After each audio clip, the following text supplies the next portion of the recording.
शास्त्र कहता है कि भगवान शिव को पाने के लिए जल का जो समर्पण है सबसे मुख्य अगर शंकर को प्रियता है तो एक व्यक्ति ने बहुत सुंदर वो भी प्रश्न किया कि महाराज जी लोग कहते हैं कि शंकर जी का अभिषेक गंगा जी के जल से करो, तो गंगा तो शंकर के जटा में पहले से बैठी हुई है, तो शंकर को गंगा चढ़ाना क्यों जरूरी है?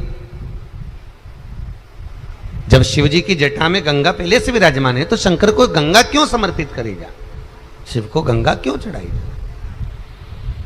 वो गंगा चढ़ाने का फिर शास्त्रार्थ प्रमाण क्या है महाराज? तो शिव महापुराण में वह भी लिखा गया, जैसे आपका जमाई आए,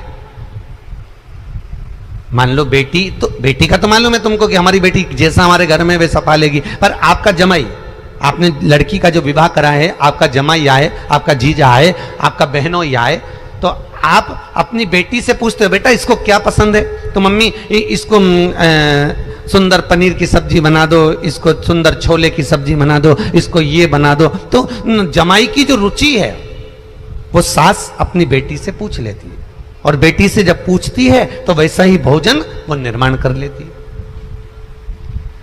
अब ईमानदारी से बोलो, जमाई ने कभी क्या पनीर की सब्जी नहीं खाई? अरे बोलो तो खाई ना। छोले की सब्जी खाई कि नहीं खाई? खूब खाई। जब उन्होंने पनीर की सब्जी खाई, छोले की सब्जी खाई, उन्होंने खूब सारा भोजन करा है, फिर उनको पनीर की सब्जी देने से क्या फायदा, फिर उनको छोला देने से क्या फायदा? पर हम इसलिए देते हैं क्योंकि जमाई को वो पनीर की सब्जी, वो छोले की सब्जी प्रिय है। तो लोग पूछते हैं कि शंकर जी की जटा में गंगा जी है तो उनको गंगा जल देने से क्या फायदा है? उसका कारण केवल इतना है कि शिव को गंगा प्रिय है, शंकर को गंगा प्रिय। कितना सुंदर कहा है, घृत वैभव प्रदान कर, घृत वैभवता देता है। शंकर भगवान के शिवलिंग पर घृत चढ़ाने के बाद आपने दही चढ़ाया शिव जी को, ठीक है, आपने दूध चढ़ाया, जल चढ़ाया, दही चढ़ाया, शहद चढ़ाया, शक्कर चढ़ाई, मिष्ठान चढ़ाया, जो भी आप शिव जी को चढ़ा रहे हो उसमें से केवल एक पदार्थ, एक वस्तु, घी, शंकर के शिवलिंग पर चढ़ाने के बाद में उसी शिवलिंग का घृत, जहां शिवलिंग रखा हुआ है, शिवलिंग जहां रखा रहता है उस कटी पर उस घृत से हस्त फेर देना चाहिए अपनी मनोकामना कर कर। जो अभिषेक आपने किया है वो अभिषेक का फल भगवान भोलेनाथ कुछ ही दिन में प्रदान कर देते हैं। मात्र उंगली फेर देने पर, घृत पात्र की उंगली, घृत का जो आप अभिषेक कर रहे हो, जल चढ़ा रहे हो, दूध चढ़ा रहे हो, आप पंचामृत सामग्री समर्पित कर रहे हो, आप दुनिया की सारी वस्तु भगवान को दे रहे हो, तो घी चढ़ाते समय जब घी चढ़ जाए, शंकर के शिवलिंग पर घी चढ़ गया, उसकी एक उंगली लेकर शिव मंदिर में जहां शंकर जी पिंडी पर बैठे हैं उस जलाधारी पर जो शिवलिंग रखा हुआ है उसके चारों तरफ उस घृत को लगा देना चाहिए अपनी कामना कर कर। महाराज शिव उसको स्वीकार करता है। क्यों? शंकर और पार्वती के मिलन स्थल, माता पार्वती की गोद में भगवान शंकर का जो शिवलिंग स्वरूप विराजमान है, हस्त कमल के अंतर्गत जो भगवान विराजमान है, उसका फल चोगना मिल जाए। अंतर्गत जो भगवान विराजमान है उसका फल चोगना मिल जाए। शक्तिपीठ नाम सुना है? अरे बोलो तो, जितने लोग कथा सुन रहे, शक्तिपीठ नाम सुना है? शक्तिपीठ का मतलब क्या होता है? जहां पर माता सती के अंग के टुकड़े होकर गिर पड़े वो शक्तिपीठ के रूप में निर्मित हो गए। तो जितनी भी शक्तिपीठ होती है उन शक्तिपीठ में आप लड्डू चढ़ाएं, पेड़ा चढ़ाएं, वस्त्र चढ़ाएं, आभूषण चढ़ाएं, सोना चढ़ाएं, चांदी चढ़ाएं, मुद्रा चढ़ाएं, आपकी मर्जी पड़े करोड़ों रुपए चढ़ाएं, मना नहीं है। पर शक्तिपीठ का दर्शन करने जब जाएं तो कम से कम थोड़ा साथ में गाय का घृत, असली घी साथ में लेकर अवश्य जाएं। क्यों? शक्तिपीठ पर भी घी समर्पित करने से मनोकामना पूर्ण हो जाती है। आप आएंगे शक्तिपीठ का दर्शन करके और मनोकामना पूर्ण होना है, मात्र शक्तिपीठ।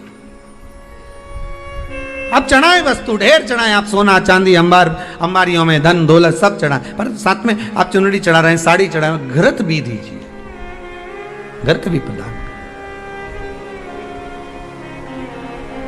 सरस्वती के भ्रमण का समय भी है ब्रह्म मुहूर्त। आज भी हमारे यहाँ के बुजुर्ग कहते हैं जरा पढ़ने के लिए सुबह उठाकर, बोलते कि नहीं बोलते? कहते हैं। तो बच्चे कहते हैं मम्मी सोने दो ना, पर माता पिता को मालूम है सरस्वती के भ्रमण का समय है ब्रह्म मुहूर्त।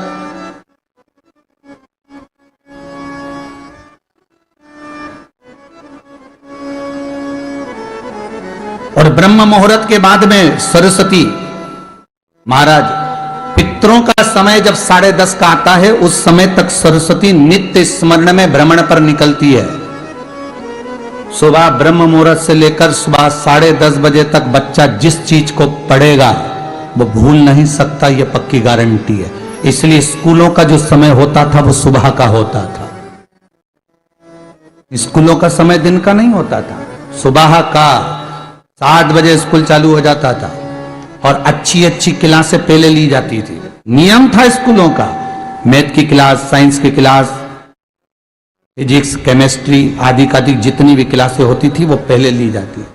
उसके बाद में जो साधारण क्लासें होती थी वो क्लासें बाद में ली जाती थी। प्रदोष काल के समय पर वट वृक्ष के नीचे दिया लगाया जाता है। वट वृक्ष के नीचे लौंग का मात्र भोग रख दिया जाता है। लौंग मात्र, अगर वट वृक्ष के नीचे दिया लगाकर एक लौंग का जल या लौंग भगवान वटकेश्वर महादेव के नाम से भी अगर शिव को समर्पित करी है तो ये निश्चित है कि कर्जा कितना भी भारी होगा वो कर्जा चूकेगा जरूर, और कहीं ना कहीं से लक्ष्मी की व्यवस्था देवाधिदेव महादेव करेंगे। एक पत्र आया है, इसी पत्र किसी ने अपना फोटो माता लक्ष्मी, एक बार भगवान विष्णु से प्रश्न करी है कि ये सारा ठाट भगवान नारायण आपको बैकुंठ का राज्य कैसे मिला, आप बैकुंठ के अधिपति कैसे बने, आपको ये बैकुंठ कैसे प्राप्त हुआ?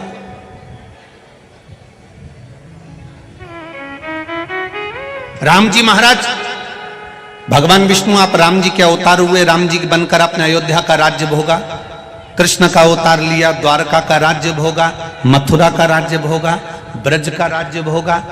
आखिर आपको ये राज्य हर घड़ी, हर पल, हर क्षण कैसे प्राप्त होते हैं, किस तरह से? भगवान विष्णु से माता लक्ष्मी ने प्रश्न करा है विष्णु पुराण के अंतर्गत, और कुर्म पुराण में भी, कुर्म पुराण में भी इसका वर्णन प्रश्न किया।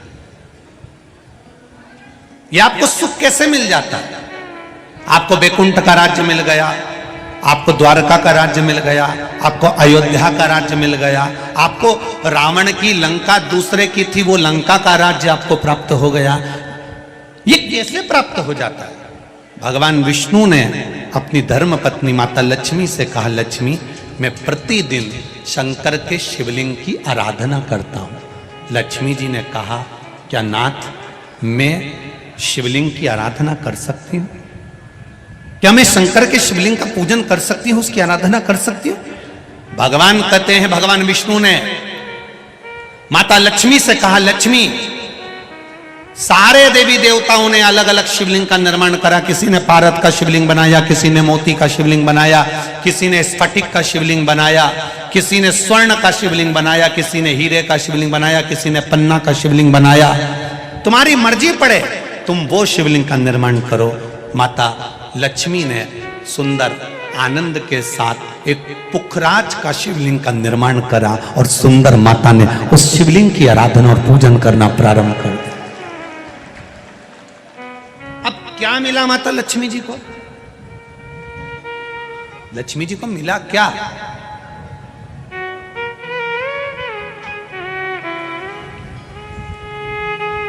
क्या प्राप्त हुआ माता लक्ष्मी जी?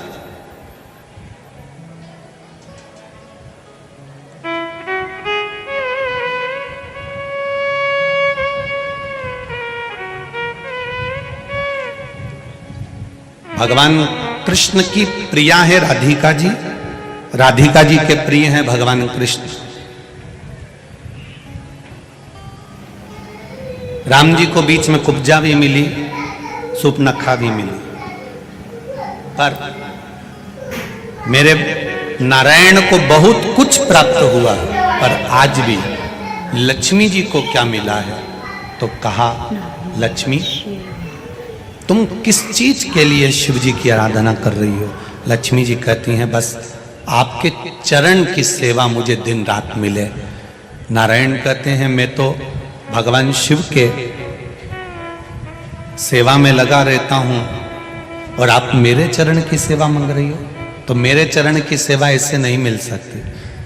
कोई देगा तो वो देवाधिदेव महादेव ही दे सकते। घोर तप माता लक्ष्मी ने करना प्रारंभ करा। शिवलिंग का स्नान कराती, शंकर भगवान का अभिषेक करती, शंकर भगवान की पूजन करती, शिव जी का सुंदर आनंद से श्रृंगार करती। मेरे देवाधिदेव महादेव, मेरे कालाधिपति महाकाल राजा, मेरे विश्वनाथ भगवान स्वयं उस शिवलिंग में से प्रकट होकर बोले, लक्ष्मी तुम्हें क्या चाहिए? लक्ष्मी जी कहती हैं, प्रभु आपने मेरा विवाह नारायण के साथ तो कर दिया, पर नारायण दिन रात आपकी सेवा में लगे रहते हैं तो उनके चरण मुझे नहीं मिल पाते। शंकर भगवान ने कहा, मैं वचन देता हूं लक्ष्मी, तू नारायण के चरणों में सदा विराजमान मिलेगी। जब श्री बद्रीनाथ भगवान विश्राम करते हैं, पट जब बंद होते हैं, तो मेरे नारायण के हृदय से बाहर जो लक्ष्मी जी का मंदिर है, वहां से लक्ष्मी जी को लाकर हृदय से लगाया जाता है और भगवान को एक कम्मल पूरा घी में उसको लपेट कर, पूरे घृत में उसको लगाकर, गौ माता के घृत में उसको लगाकर नारायण को भगवान शिव का स्मरण कर कर लपेटा जाता है। भगवान नारायण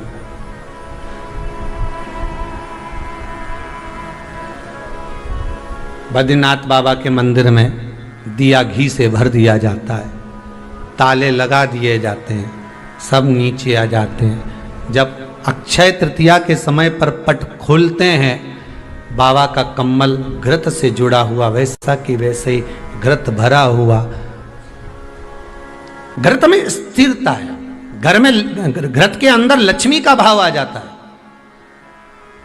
हमारे यहाँ हिंदू धर्म में बहुत सुंदर बात कही जाती थी पहले, आजकल जमाने में कहते कि नहीं कहते मालूम नहीं, पर मारवाड़ के अंदर एक रीति थी। घर के अंदर रसोई घर में एक इतनी बड़ी कुल्हड़ होती थी जिसमें घी भरा होता था, छोटी सी चम्मच होती थी, उसमें पूरे घर का घी खाली हो जाए पर उस कुल्हड़ का घी खाली नहीं होना चाहिए। नानी भाई का मायरा सुना है आप लोगों ने? अगर नानी भाई का मायरा सुना होगा तो नानी भाई के मायरे में नरसिंह मेहता जी की जो दादी के प्राण छूटे थे वो केवल इसी बात पे छूटे थे। अगर नानी भाई का मायरा सुना होगा तो आपको मालूम होगा, नानी भाई के मायरे में जब नरसिंह मेहता भोजन करने के लिए बैठे तो नरसिंह मेहता की भाभी दुरत गौरी ने कह दिया दादी के सामने, जब दादी बोली क्यों इसकी रोटी में घी नहीं लगा, तो कहा कुल्हड़ का घी समाप्त हो गया है, रसोई घर में जो बाटकी रखी थी उसका घी समाप्त हो गया। जय कुंवर भाई को चिंता लग गई, आंखों से अश्रु बहने लगे और जय कुंवर भाई नरसिंह मेहता की दादी प्राणों को छोड़ दी कि मेरे रसोई घर का घी समाप्त हो गया, मतलब ये घर अब बर्बाद होने में देरी नहीं लगेगी।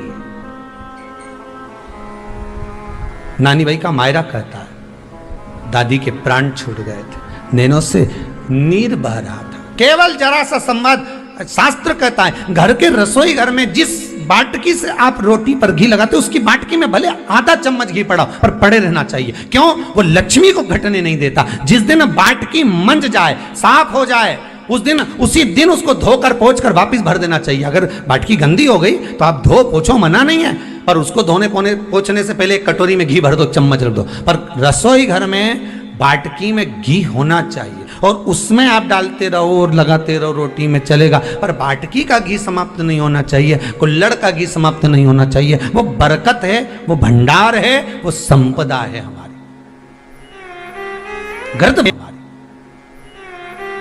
घृत वैभव देता है, घृत वैभव प्रदान करता है।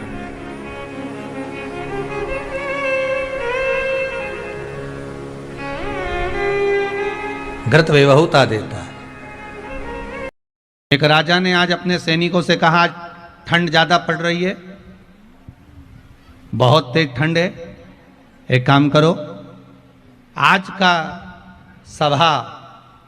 की सभा महल के अंदर नहीं लगेगी, महल के बाहर लगेगी।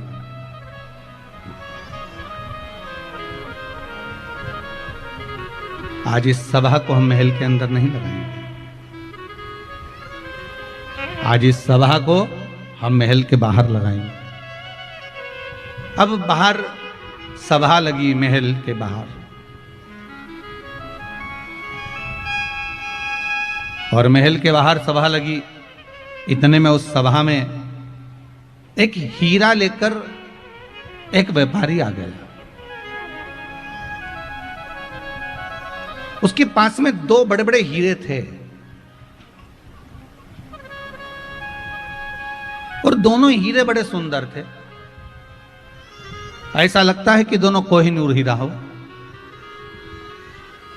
और हीरा बड़ा सुंदर, दो ही हीरे, और बड़े बड़े सुंदर हीरे, और अच्छे बड़े बड़े। शायद राजघराने में से हीरे भी नहीं थे,